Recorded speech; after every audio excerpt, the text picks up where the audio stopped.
¿Cómo está? Muy buena tarde. Bienvenidos de nueva cuenta a nuestra serie de reuniones que estamos teniendo a efecto de poder comentar, platicar y compartir la evolución del proceso penal, del poder punitivo y de la indagación como esquema de control social. Hoy es la clase número 43, en este domingo 17 de mayo del año de la pandemia, y como siempre, lo más importante es de que todas y cada uno de ustedes se encuentren perfectamente bien. Bueno, pues vamos a comenzar porque hay mucho material que compartir con todas y cada uno de ustedes sobre esta situación de la evolución del ámbito penal. Clase 43 y vamos pues a México, estamos en el siglo XX y vamos a lo que comentamos ayer. Vamos primero a compartir con ustedes la pantalla para que veamos cuál va a ser la metodología que vamos a emplear a estos efectos. Y desde luego que tengamos claridad sobre lo que pretendo compartirles. En primer lugar, vamos a estar tomando ahora como base, pero no implica eso excluir todo lo que suceda en el mundo occidental al menos, nuestra historia para ir viendo cómo se van generando los cambios, las modificaciones en todo lo que tiene que ver con el ámbito del poder punitivo.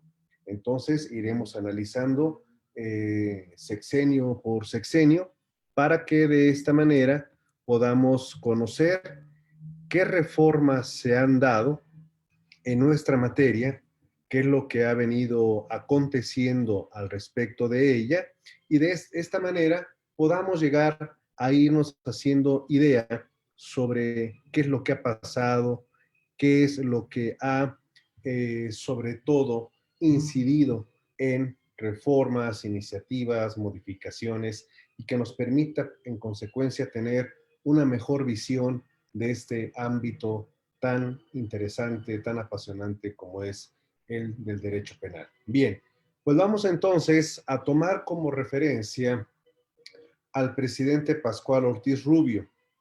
La razón de tomarlo a él como referencia es que durante su mandato es cuando se expide el Código Penal Federal y el Código Federal de Procedimientos Penales. Es importante que destaquemos que hay un desfase entre lo que es la Constitución de 1917 y la expedición de estos ordenamientos que van, por un lado, a establecer ya el campo punitivo, Código Penal, y la vía procesal del nuevo modelo de indagación en nuestro país a través del Código Federal de Procedimientos Penales.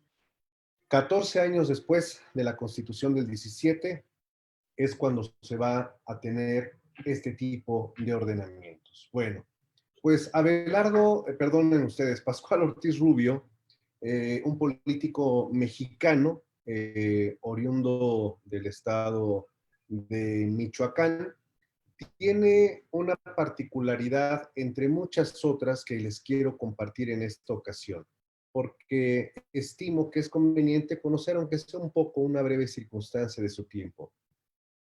Pascual Ortiz Rubio, si bien es cierto, incursiona en el ámbito de la vida pública, de la vida política del país, también lo es que sus aspiraciones no están enfocadas hacia un crecimiento en el ámbito de la política nacional, porque incluso él es designado embajador de nuestro país fuera de nuestras fronteras, a donde acude con su señora esposa y está llevando hasta cierto punto una vida apacible.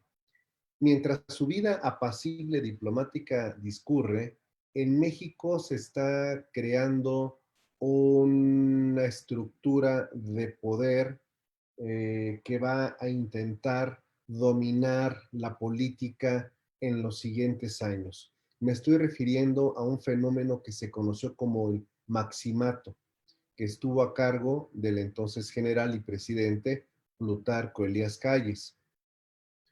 Plutarco Elías Calles va a crear por primera vez una organización política que sume o trata de sumar a todos los actores políticos del México convulso de aquella época. Me refiero a la década de los 20, inicios de los 30.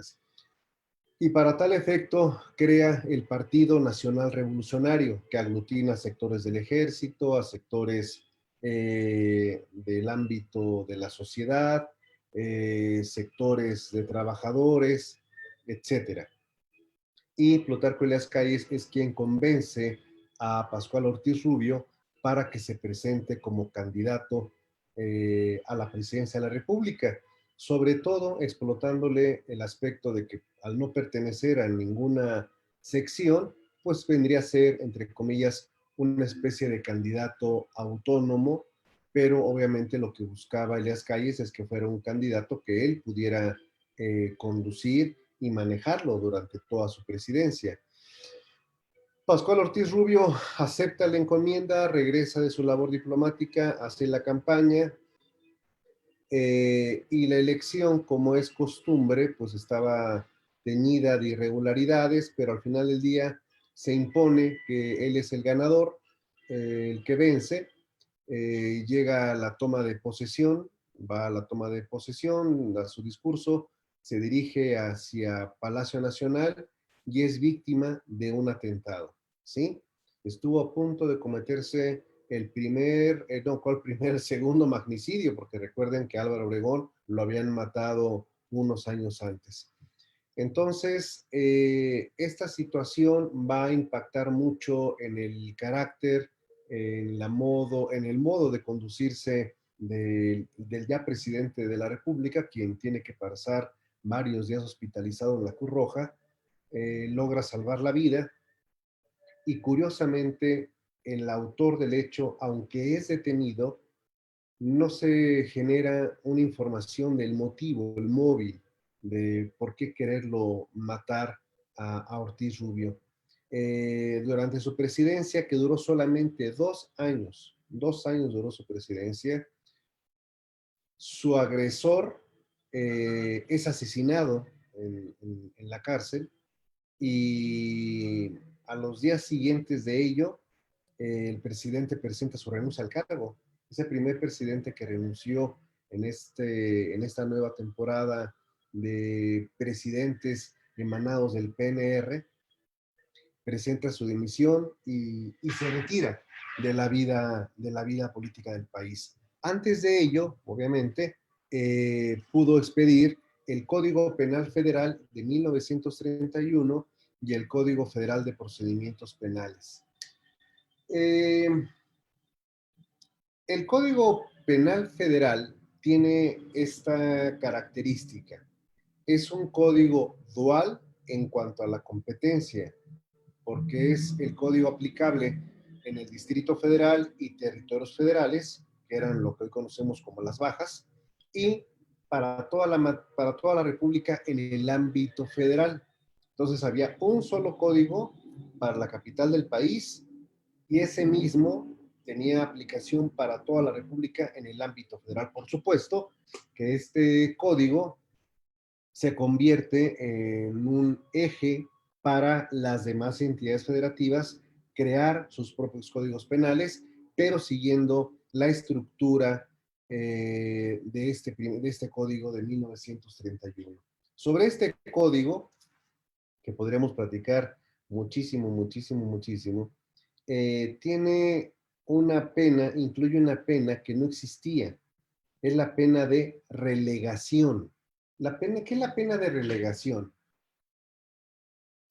No recuerdo, o quizás sí recuerdo, sí haberles comentado a ustedes cuando hablábamos de Dracón, aquel legislador ateniense que a todo le puso pena de muerte, que en la antigua Grecia existía la figura de la asamblea a virtud de la cual los ciudadanos emitían su voto para resolver la situación que les fuera planteada y que los votos se anotaban en la parte anversa, si me permiten, o interna de las conchitas de mar, de las que se denominan ostras. ahí se anotaba la votación y es como se contaban los votos.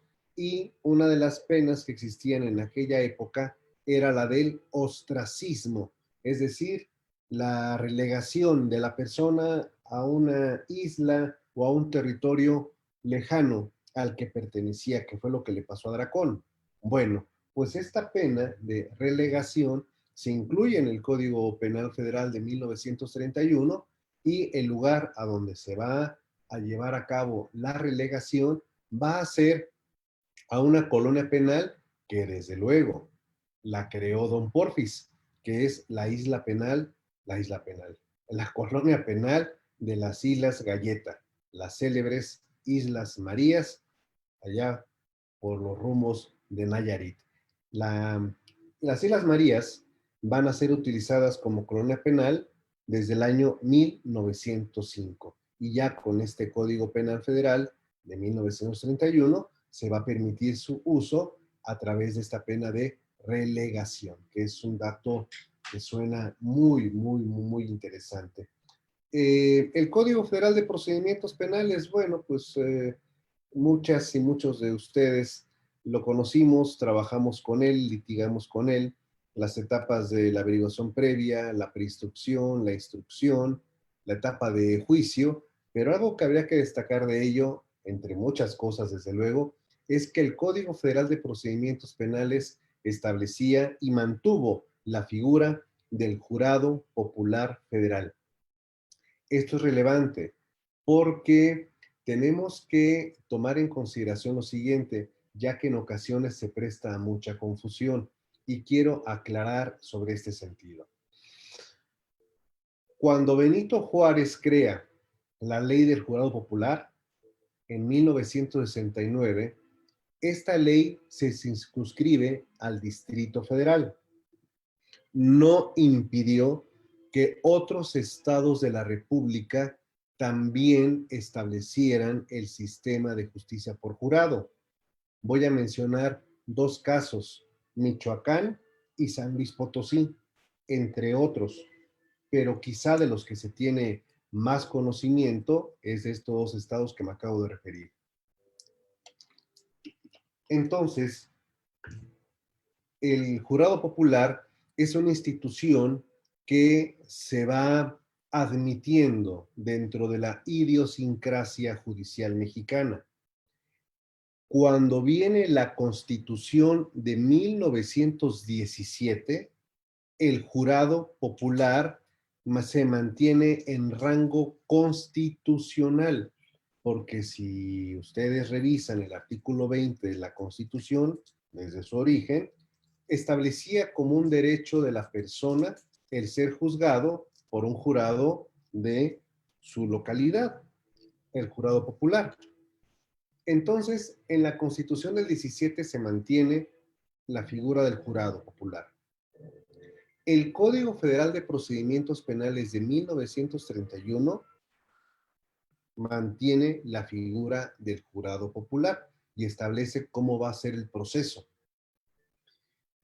independientemente de que existiera una legislación para el Distrito Federal. El Código Federal lo mantiene. E independientemente, importante señalarlo, de que el jurado popular a nivel local, a nivel de la Ciudad de México, va a dejar de existir 4 años después de la expedición del Código Federal de Procedimientos Penales. ¿Por qué va a dejar de existir? Ahorita llegaremos a la explicación de ese motivo. Pero aquí, en lo que estamos hablando de don Pascual Ortiz Rubio, importa destacar, uno, fue el presidente que trataron de matar, no lo lograron, su asesino, bueno, su presunto intencional agresor fallece, lo matan ahí en el bote, y en su mandato cortito expide Código Penal Federal, Código Federal de Procedimientos Penales. Ahora les presento a este hombre de Guaymas, Sonora, Abelardo Rodríguez. Quizá ustedes lo ubiquen más con el nombre de Abelardo L. Rodríguez, porque su nombre es Abelardo Rodríguez Luján, pero estuvo mucho tiempo trabajando y estudiando en los Estados Unidos de América. Y allá el segundo apellido se lleva con una letra, entonces se llamaba Abelardo L. Rodríguez. Es por esa razón que quizás lo van a conocer así, pero su nombre es Abelardo Rodríguez Luján. Él es el que viene a sustituir a Pascual Ortiz Rubio para terminar su sexenio, bueno, su cuatrienio, perdón, su cuatrienio, y está nada más 2 años en el poder. Y durante esos 2 años, don Abelardo Rodríguez se ocupó más de la infraestructura carretera, de la creación de cierto tipo de organismos públicos y no tocó para nada el Código Penal Federal ni en la forma de justicia penal. No se metió en ello. ¿Qué significó o qué podemos nosotros interpretar? Desde luego que la interpretación más importante es la que ustedes hagan, pero la que les puedo compartir es que en este corto ejercicio del poder, don Abelardo Rodríguez no tuvo la intención o no tuvo la necesidad de ejercer un control social de manera contundente, ya sea por su carácter, ya sea porque sus orientaciones políticas y de administración estaban enfocadas hacia otra parte, o bien porque en esos tiempos la criminalidad, la forma de su combate, la forma de los juicios procesales no fue algo que estuvo ni en su ánimo ni en el ánimo de su círculo inmediato. El derecho penal pasó de largo, ¿correcto? Bien, ahora les presento a esta persona que seguramente pues la gran mayoría conoce, ¿verdad? Aunque a lo mejor no lo conocen con este perfil de todo un galán. Lázaro Cárdenas del Río, originario de Michoacán. Este personaje que dirigió los destinos de nuestro país de 1934 a 1940, sí le metió mano al Código Penal Federal en 3 ocasiones. Y es parte de lo que aquí vamos a analizar en estos momentos. Por ejemplo, la primera reforma que realiza Lázaro Cárdenas al Código Penal es lo que tiene que ver, fíjense ustedes, curioso, porque a don Lázaro Cárdenas se le conoce y se le reconoce muchísimo como un presidente eh, muy involucrado con el ámbito social. Y sí, bueno, desde luego eso está fuera de discusión, pero la primer reforma que promueve al Código Penal Federal es para incrementar la pena de prisión a los vagos y malvivientes. ¿Qué tal? Para ahora sí tengan una pena de 2 a 5 años de prisión. Una pena que excede hasta el 200% de la que originalmente estaba prevista en el Código de 1931. ¿Qué problema habría con los vagos y malvivientes que motivó a que el presidente de la República, su primer reforma, estuviera dirigida a esta situación? Bueno, platiquemos un poco y pongamos los antecedentes correspondientes.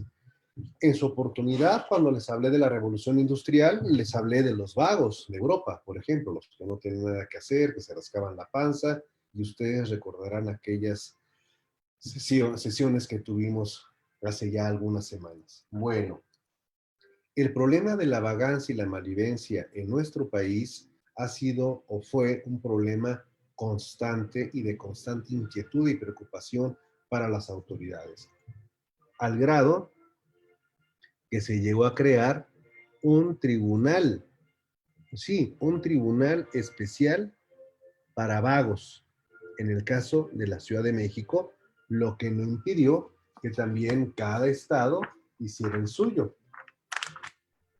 ¿Qué es un vago? ¿Qué es un malviviente?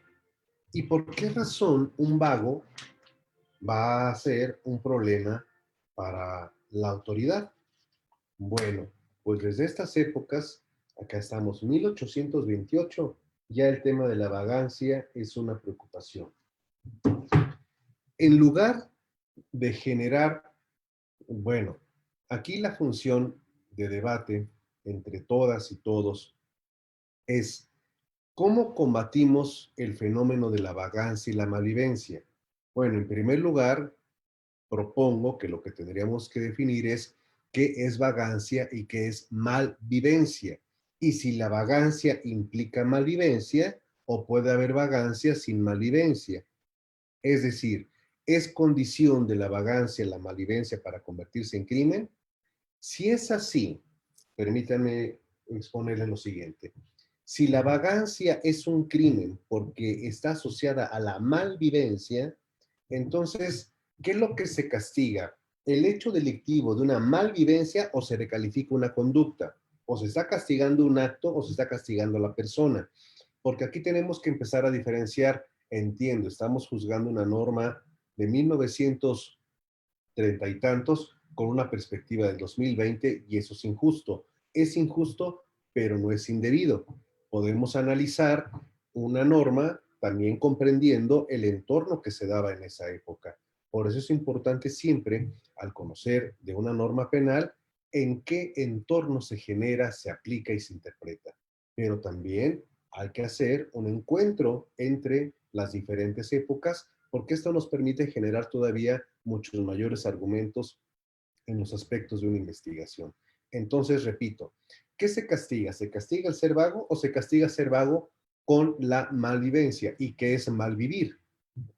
Bueno, este es el artículo que propuso y que se aprobó, desde luego, por el Congreso mexicano ante la iniciativa de don Lázaro Cárdenas. Se aplicará prisión de 2 a 5 años a los delincuentes, es decir, ya estamos preestableciendo que hay delincuentes que reúnen las circunstancias siguientes. Número 1, no dedicarse a un trabajo honesto sin causa justificada. Y al utilizar el conjuntivo y, ya nos condiciona que para la integración de la conducta que el tipo penal reclama, no se trata de una alteridad, de una cuestión de que puede darse uno o puede darse otro, sino que tienen que darse necesariamente estos dos elementos para que se integre el hecho que la ley señala como delito. ¿Cuál es el segundo elemento? Tener malos antecedentes comprobados por datos de los archivos judiciales o de las oficinas policíacas de investigación. Se estimarán como malos antecedentes, para los efectos de este artículo, ser identificado como delincuente habitual o peligroso contra la propiedad. O, fíjense, es que esto es importantísimo. Primero, quiero regresar con ustedes que los malos antecedentes, de acuerdo con el legislador, es ser identificado como delincuente habitual o peligroso. ¿Qué es peligroso? ¿Qué es la peligrosidad? La peligrosidad está en función de la ferocidad de la mirada, está en función de la actitud que asume una persona al caminar, al observar a los otros. La peligrosidad está determinada por el color de piel, por su forma de hablar, por su forma de caminar, por el sobrepeso que pueda tener, por la brasa. Entonces, cuando se habla de peligrosidad, estamos en el positivismo todavía. Estamos en el ámbito lombrosiano. Y además estamos ingresando a una cuestión inclusive de estética. ¿Quién determina lo que es la peligrosidad? Y ojo con ello. Es tener malos antecedentes de delincuente habitual o peligroso contra la propiedad. Es decir, va a ser una persona de mal vivir aquel que atente contra la propiedad. Se está protegiendo la propiedad. Está bien que se proteja la propiedad. Nadie está en contra de ello. Pero a lo que voy es que se está asumiendo un criterio de una conducta de peligro. Es diferente hablar de una conducta de peligro a peligrosidad. La conducta de peligro es porque pone en riesgo un bien jurídico. La conducta, por ejemplo, portar un arma de fuego. La aportación de un arma de fuego pone en riesgo potencial a las personas si no se tiene la licencia. Eso es lo que implica el riesgo. Bien, ese es el peligro. Pero ahora, que la persona sea por sí peligrosa contra la propiedad, ¿cómo se va a determinar que la persona es peligrosa contra la propiedad? Porque en este caso no se está utilizando el conjuntivo y, sino se está utilizando la hipótesis o, lo que nos da una alternativa. O es delincuente habitual o peligroso. Entonces una persona puede ser peligrosa. El tema es cómo demostramos que es peligrosa. Ese es el primer supuesto. Segundo supuesto, explotador de prostitutas. El explotador de prostitutas es una persona entonces que es un mal antecedente. El ser proxoneta. Pregunta, ¿en el Código Penal de 1931 existe el enocinio? Sí, existe el enocinio. El enocinio está castigado en la trata de personas que hoy desgraciadamente subsiste, pero que se conoce más este hecho bajo esa denominación. Trata de personas, que en algún momento dado se le llegó a denominar despectivamente trata de blancas, que tiene su razón, no su justificación. Todo tiene una causa, todo tiene una razón, pero una razón es una justificación. Es muy importante también que lo logremos distinguir. Vuelvo, el proxoneta, el explotador de la mujer, el que vive a costas de la prostitución femenina, se constituye en un mal antecedente, el proxenetismo. Eh, el proxenetismo, sí, es un delito, sí. Antropológica y sociológicamente es un tema que amerita mucho estudio. Y lo hay, existe. Les voy a compartir, ahora sí espero no se me olvide, y les pediría por ahí alguno de ustedes, si se me llega a olvidar, me recuerde, por favor, me recuerde. Quedó de compartirnos esto porque muchas veces pues termina una actividad, uno inicia otra y se le va el día y bueno, pero entonces me van ayudando. Muchos artículos sobre este tema del proxenetismo, eh, porque hay que meternos en ese esquema para comprender ese difícil fenómeno terrible que sigue subsistiendo no solamente en México, sino prácticamente en todo el mundo. Pero volviéndonos a nuestro país, esta actitud del proxenetismo es lo que genera este lunfardismo, este caló, este argot del padrote, el cinturita, el chulo, que merece una perfilación criminal. No tenemos que confundir, eso es importantísimo, el aspecto del chulo, del padrote, con el pachuco o el caifán, porque hay ocasiones en que alguna literatura barata llegan a hacer ese tipo de comparaciones y no tiene nada que ver. En el aspecto antropológico y zoológico obedecen a rutas y raíces completamente diferentes y hasta contradictorias, ¿sí? Y contrapuestas, porque aunque el tema lo vamos a tocar ampliamente cuando lleguemos a la década de los 40, 50, porque es cuando se da el fenómeno de la Segunda Guerra Mundial, aunque el Schutzsuder empieza prácticamente a finales de la década de los 20 en los Estados Unidos, su implicación hacia nuestro país viene precisamente en esa década de los 40 a los 50. El caifán, por ejemplo, es una palabra que viene de nuestras fronteras, la frontera norte. La frontera, toda la frontera norte tiene una especial identidad.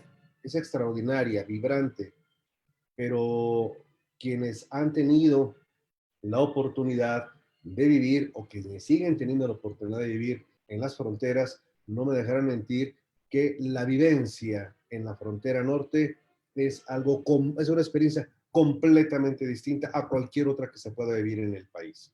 No tiene semejanza con ninguna y es extraordinaria, es vibrante, es maravilloso. La frontera norte es maravillosa. Bueno, entonces, en el Spanglish, que es un modismo que se utiliza muchísimo con nuestros connacionales que están rifándose el pellejo allá del otro lado, que se la rifan todos los días. Este modismo del Spanglish combina esas palabras. Entonces, por ejemplo, les doy oye, ¿cómo te cae aquel? Ah, me cae fine el men, me cae fine. Me cae bien, me cae fine, me cae fine. Entonces ahí viene el caifán. Ah, el caifán, caifán. Entonces el caifán es un personaje que es como un tío en España, es como el compadre, el caifán, ese es mi caifán. Y bueno, ya no voy a meter en los temas de la música, pero si ustedes ven y conocen a Saúl, bueno, pues ahí les voy a explicar por qué le puso los caifanes a su grupo musical. Ahorita me acordé de las batallas en el desierto, pero bueno, regreso y les estaba diciendo del tema del caifán y les estaba diciendo del tema del pachuco. El pachuco es otra cuestión, ¿ok? Para que no se vaya a confundir con el cinturita, con el chulo, con el proxeneta, con este tipo, con el caficio, como se le dice en Argentina, por ejemplo. Entonces, ese personaje también es un personaje que esa conducta es un mal antecedente. La pregunta aquí es, si ese es un tema, ¿de qué se le castiga a la persona? ¿Se le castiga por lo que ella hizo o se le vuelve a castigar por lo que es? Esa es la problemática de este tipo penal y que esta la podemos traspolar a otros tipos penales semejantes. Bueno, o traficante de drogas prohibidas, toxicómano, otra categoría, ebrio habitual, otra categoría, taur, otra categoría, o mendigo simulador. Entonces tenemos aquí como categorías de personas de mal vivir, de mal antecedente, al delincuente habitual o peligroso, al chulo, al padrote, al traficante, al toxicómano, al ebrio, al taur y al mendigo simulador. Mendigo simulador.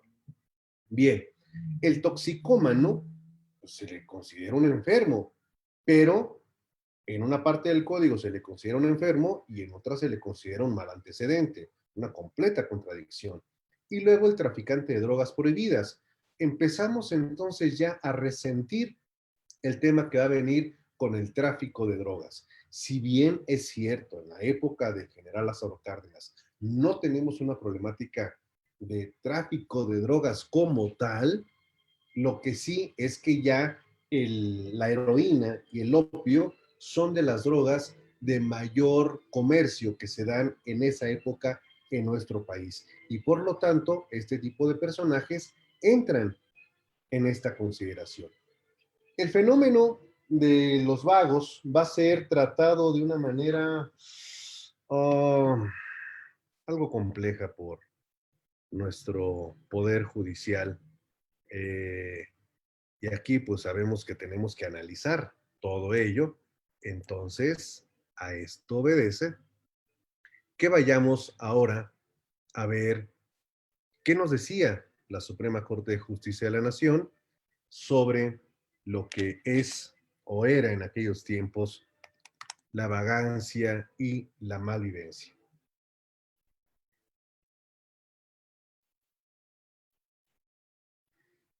Estamos en el año 42.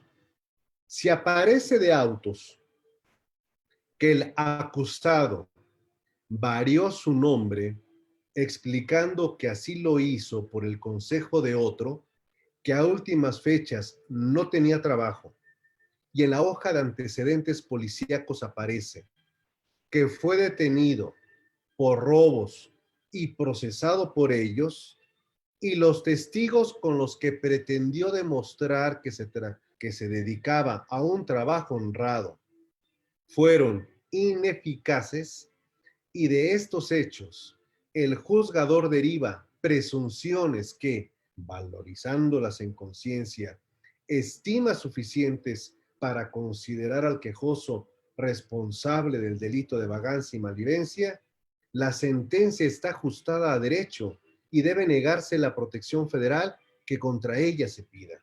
Vean ustedes, aquí el juzgador tomó en cuenta que no tiene trabajo y que tenía antecedentes por robos. La pregunta es, ¿el antecedente por robo sirve porque la policía dice que se le detuvo por ello, o tendría que ser una sentencia condenatoria ejecutoriada que lo hubiese condenado por ese delito. La construcción penal de los vagos, de entenderlos como un riesgo para la sociedad, ¿con qué tendría que ver más? ¿Con las buenas costumbres, con la moral de la época, o porque representan un reto para el sistema económico que no logra darles cabida a estas personas? Es decir, si no hay programas sociales que estén alentando el empleo, que se le esté procurando el empleo a la persona, entonces vamos a meter la prisión. Porque la iniciativa del general Lázaro Cárdenas fue aumentar significativamente las penas de prisión para este tipo de delito. Es ahí donde nosotros, en el estudio penal, tenemos que preguntarnos por qué se recurre al poder punitivo para resolver un problema cuya raíz se encuentra en el ámbito netamente social. Ahora bien,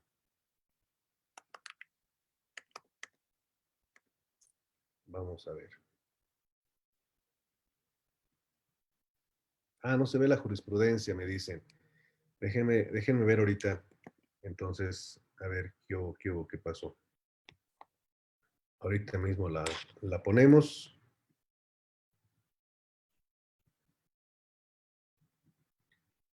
Ahí está. Espero que ahora sí se pueda visualizar adecuadamente. Esta tesis, espero ya se pueda ver, ustedes me avisan si se está viendo o no. Vamos a ver ahora qué nos dice la Corte respecto de esta circunstancia. Dice, si el acusado de este delito manifiesta tener determinado oficio y que en el momento de ser procesado se dedicaba a trabajar, pero expresa que no tenía trabajo fijo, sino ocasional, y los testigos de descargo en concepto del juzgador no son veraces y además declaran que hasta un año y medio antes de la declaración del testigo no le constaba que el acusado haya aprendido, es bastante amplio, y si no se acreditó que durante él haya trabajado honestamente el acusado, es inconcluso que aun cuando se le aprendió, estaba cometiendo la infracción de vagancia y malivencia. Por otra parte, no toca a la parte acusadora demostrar que el acusado no tenía oficio ni beneficio, porque de acuerdo con el artículo 248 del Código de Procedimientos Penales, quien afirma está obligado a probar, y si el acusado afirma que al ser aprendido trabajaba ocasionalmente, a él corresponde justificar su dicho. Imagínense. Es decir, el Código Penal le invierte la carga de la prueba cuando es al Estado a quien le correspondería, por razones obvias del principio de presunción de inocencia. Entonces, se detiene una persona y dice el inquisidor, usted no trabaja. Sí trabajo, demuéstreme que sí trabaja, pero espéreme, me tiene usted detenido, ¿cómo quiere que le traiga? A ver, tráigame testigos, sí, pero sus testigos, la verdad es que no son tan buenos. Entonces, como no me acreditó fehacientemente que usted trabaja, usted es un vago y además es un malviviente. Pero aquí nada más están diciendo que es por no acreditar el trabajo, cuando me están diciendo, sí, no acreditar el trabajo, pero también tener malos antecedentes. Ahora, díganme ustedes, ¿qué persona acusada de vagancia va a tener para una defensa? Si los pocos casos que lograron llegar ante la Corte de Justicia a través del amparo directo son contadísimos. Imagínense cuánta gente quedó detenida simple y sencillamente porque no tuvo alcances para una defensa. Y además, invirtiendo la carga de la prueba, vamos a la siguiente.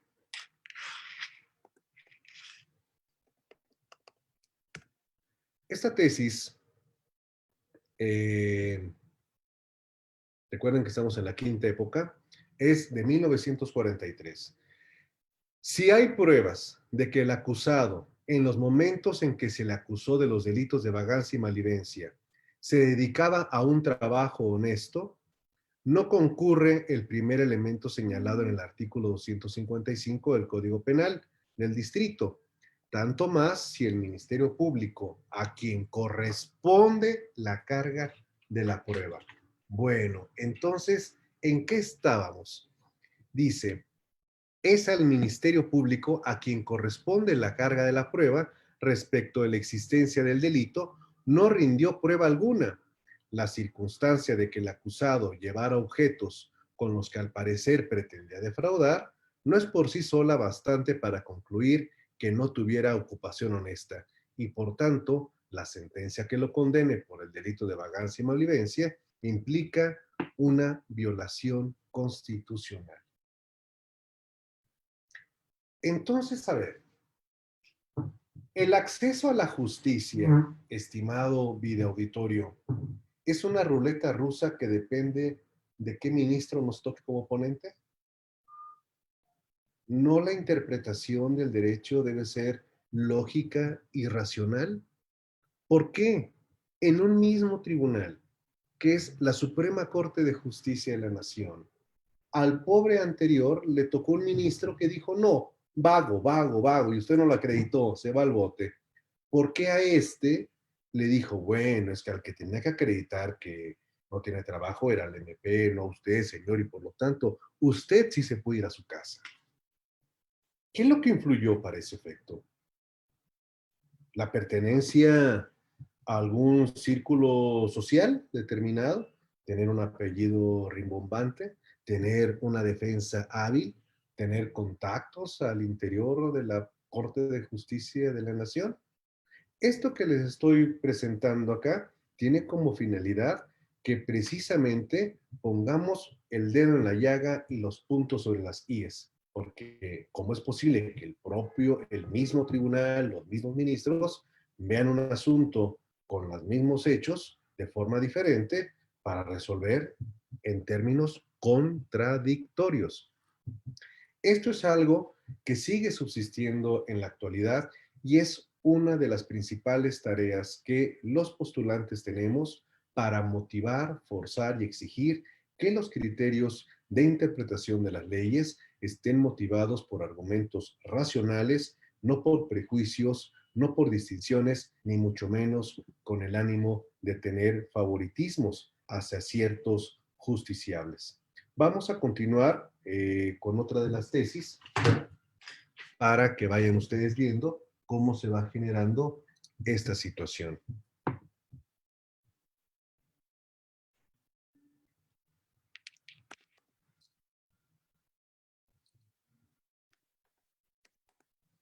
Vamos. Aquí tenemos una tesis más. Veamos el año en el que estamos. Aquí es 1945. Bien, vamos a ver qué sucede en esta tesis. Dice, los antecedentes de ingreso ante las autoridades judiciales y policíacas que justifican que el reo es un individuo con inclinaciones reiteradas para atentar contra la propiedad son elementos que sirven para demostrar la existencia del delito de vagancia y malvivencia si dicho reo no acredita su modo honesto de vivir. Efectivamente, mi estimado Giancarlo, el ministro que se va a oponer a estos criterios es Teófilo Leiva, es el que constantemente va a estar, aquí está, Teófilo Olea y Leiva, es el que siempre se va a estar oponiendo a este tipo de consideraciones. Y bueno, ahora están viendo que resuelven de manera distinta y le hablan de inclinaciones, o sea, eh, bueno, ahorita les cuento otra cuestión. 3051-22. Vamos.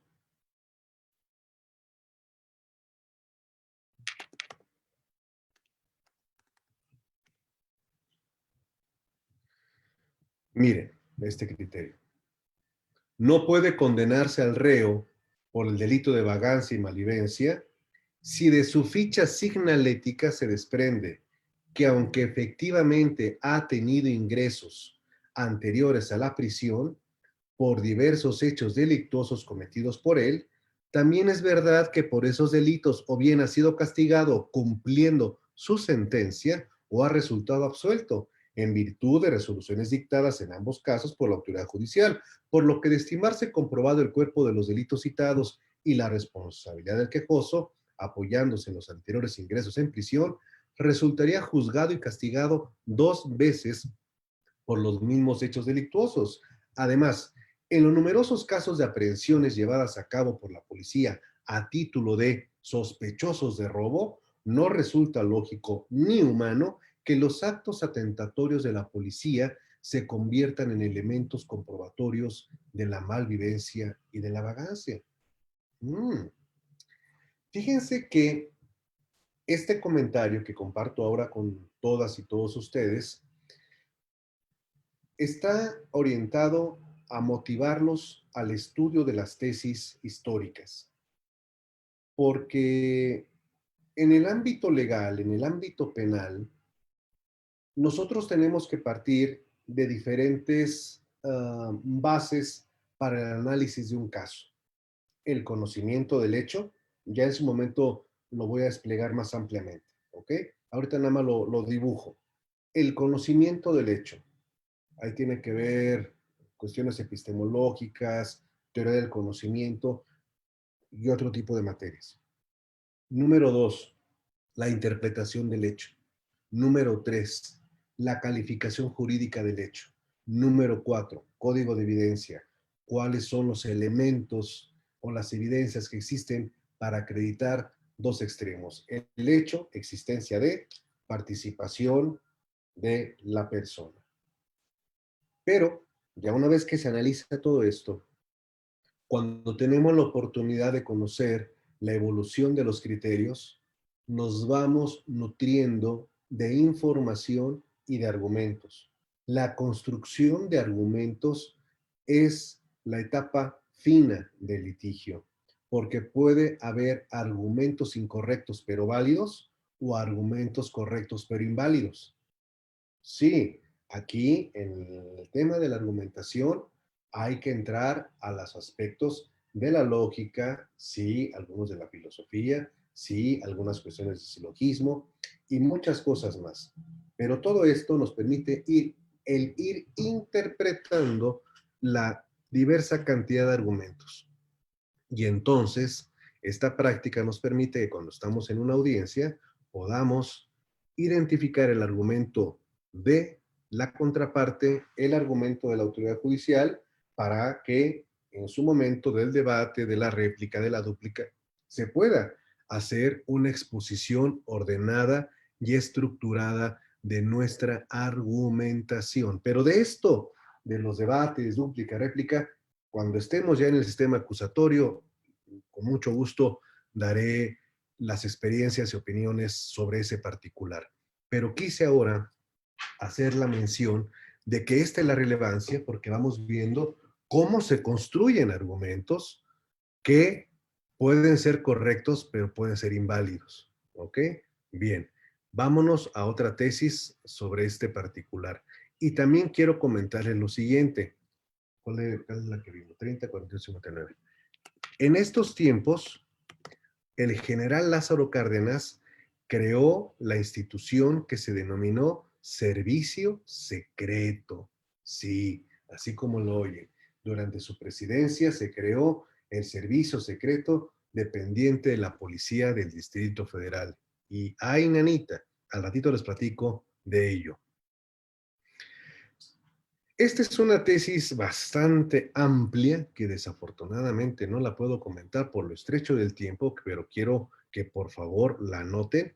30, 48, 59, porque es tan importante esta tesis cuando, por ejemplo, pregunta, ¿qué la Constitución en alguno o algunos artículos ha definido lo que debe entenderse por delito?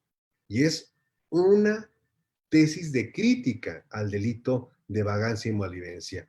El Código de 1929 tenía una definición vaga, tratando de involucrar toda la teoría positiva, y el Código vigente en forma molesta dice que delito es el acto o omisión que sanciona las leyes penales. De modo, hay que atenerse a esta definición para saber cuándo un hecho o omisión son delictuoso. Es indudable que la vagancia es perjudicial a la sociedad y por tanto fue necesario elevar este estado a la categoría de delito, puesto que la sociedad está fundada y descansa en la solidaridad y la división del trabajo. ¿Se acuerdan de Durkheim? Estando en la obligación cada individuo no solo de trabajar para sí, sino para el resto del conglomerado social, cuando no tenga un impedimento legal, siendo útil a los suyos y a la colectividad. ¿Estamos de acuerdo? Nada más aquí podríamos traer a colación el argumento de Merton. Sí, pero si está limitado el acceso a las opciones de trabajo, entonces, ¿cómo puedo dedicarme a un trabajo? Entonces, aquí le volteamos el planteamiento al Estado. ¿Quién tiene que proveer las opciones de labor? El Estado, el gobierno del Estado, porque para eso es gobierno, para diseñar políticas públicas para abatir el desempleo, ¿cierto o no? Luego entonces, ¿quién sería culpable directamente del fenómeno de vagancia y malivencia? Una ausencia de política pública para abatir el desempleo, ¿ok? Entonces aquí se podría hacer un replanteamiento totalmente inverso a lo que nos están echando la bolita, a los que seamos vagos o inclusive malvivientes, ¿verdad? Bueno, vamos ahora aquí. 30, 47, 15. Es una delicia esto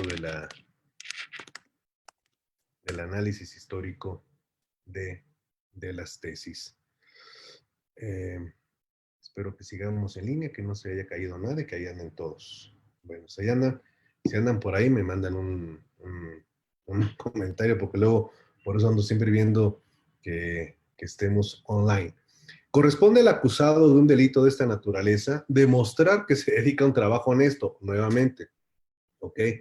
Puesto que es un hecho positivo y por tanto susceptible de comprobación por toda persona que real y verdaderamente preste un servicio social y no es necesario, por otra parte, que se acredite el hecho de que se haya pronunciado sentencia en contra del inculpado, para que los informes de las oficinas policíacas, cuando son contrarios, constituyan malos antecedentes en cuanto a la conducta y de los cuales pueda deducirse que se tiene hábito por alguna inclinación viciosa. Mm, Vean ustedes, o sea, por todos lados, por todos lados, aquí seguimos, gracias Alfredo, por todos lados, el chiste es encanar a los vagos a como dé lugar. Vamos rápidamente para ir avanzando, es que sí son varias, pero bueno, el tiempo nunca nos... Cronos es muy ingrato con nosotros. Eh, La falta de dedicación a un trabajo honesto sin causa justificada es lo que constituye la vagancia. La nación, vean esta, cuanto que la sociedad y por consiguiente la nación necesita en estos momentos de crisis económica y de reajuste de los valores morales, que todos sus hombres desplieguen actividad, constancia, rendimiento y eficacia en el trabajo, y no ocio, holgazanería y recreo pasivo. Ándele nomás, parece discurso de campaña, de la campaña de la renovación moral de Miguel de la Madrid, ¿verdad? Bueno, pues ahí tienen ustedes cómo se hacen discursos moralinos. En aquella época la nación requiere del trabajo. Pues sí, siempre va a requerir el trabajo, pero den las opciones. Si no dan las opciones, pues cómo quieren que la gente deje de rascarse la panza. Y obviamente que aquí tienen que ver si es keynesiano, si es de Adam Smith, si es liberal, si no es liberal, si es liberalismo, pues un montón de cosas, pero aquí lo que estamos debatiendo no es un modelo económico, sino libertades. Libertades. Entonces, eso es lo que está de fondo en el planteamiento. ¿Ok? Esta fue la 46, si no me equivoco, sí, 29, 91, 69. Vamos, ya me lo terminamos, ya me lo terminamos. ¿En qué? 29, 91, 69, 29, 91, 69. Para que vean que de un delito, todo el debate que se puede hacer, todo el análisis que se puede llevar a cabo. Esta. Bueno, aquí porque dice que es un trabajo eventual, pero esta es la buena. Ya vámonos a esta última, que es de la 29, 88, 93. Este es del año 1951.